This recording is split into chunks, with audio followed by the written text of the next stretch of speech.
The Eastern Mediterranean is not just about blue seas and sunny islands.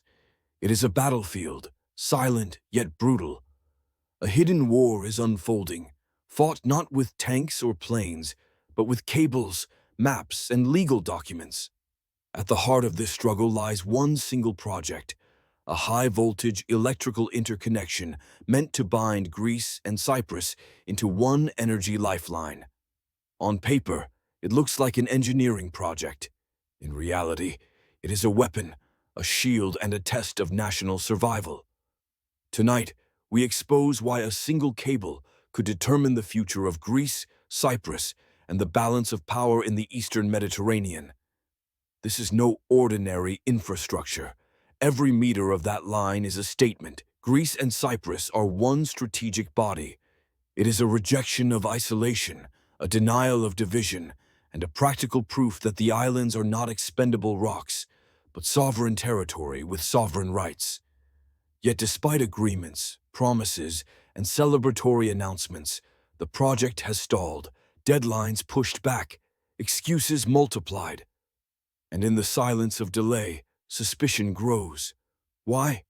Because the cable does not exist in a vacuum. It crosses contested waters, slices through zones Turkey claims as its own, and forces Athens and Nicosia to act on something they have long delayed, the full defense of their maritime rights. And that is exactly why it matters. For decades, Turkey has waged a hybrid campaign against Greece. Not an open war, but a suffocating pressure that chips away at sovereignty without firing a single shot. The method is simple but devastating.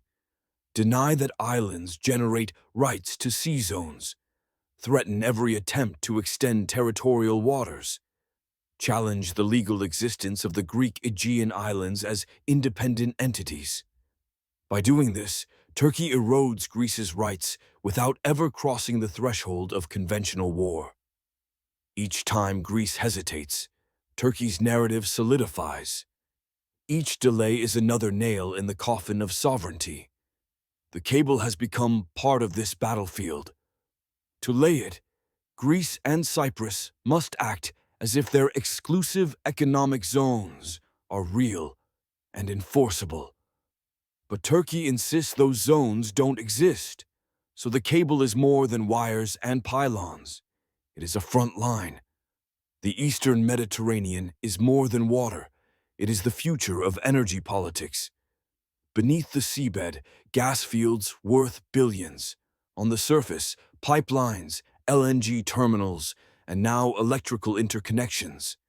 For Europe, it's a way to escape Russian gas dependency. For Turkey, it's a chance to impose its blue homeland doctrine. For Greece and Cyprus, it is survival. If the cable is built, their unity is proven. If not, Turkey wins by default, without firing a shot. South of Crete, another threat rises: Libya. Since 2019, Ankara signed a maritime pact with Tripoli that slices Greek waters off the map. Libyan factions, unstable and divided, still push extreme claims. Together with Turkey, they form a pincer around Greece. This is why the cable is more than a technical delay. It is targeted by a broader strategy. Turkey plus Libya equals pressure from two sides. The Eastern Mediterranean is entangled in the rivalry of our age, the United States versus China. History shows how rising powers clash with established ones. Today, Washington and Beijing replay that drama. Turkey exploits this by playing both sides. NATO ally, but also friend to Moscow and Beijing. A bridge, and at the same time, a blackmailer. If Greece and Cyprus fail to act, they don't just lose locally. They hand leverage to Turkey in the global game. Scenario 1. The cable is built. Greece and Cyprus prove unity. Sovereignty is defended. Turkey calculates the risks and holds back. Scenario 2. Endless delay. Diplomacy stalls. Turkey cements its claims. Libya grows bolder. Retreat by silence. Scenario 3. A crisis erupts. Turkey blocks the project. Naval confrontations ignite. Europe hesitates.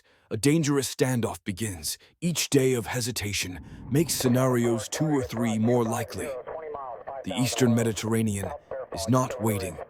Alliances shift. Energy routes evolve. Borders are tested. The cable between Greece and Cyprus is not just a project. It is a line in the sand. If built, it declares sovereignty and unity. If abandoned, it signals retreat and decline. This is not just about two nations. It is about whether small democracies can survive in a world where hybrid wars erase borders without firing a shot. The question remains, will Greece and Cyprus defend their rights, or watch as the map of the Eastern Mediterranean is redrawn without them? The Undercover Journal. On our website, you will find exclusive articles and analyses on topics related to intelligence services, espionage, terrorism, geopolitical strategy, tradecraft, cyber warfare, and real spy stories. Intelligence and security. Visit the website today.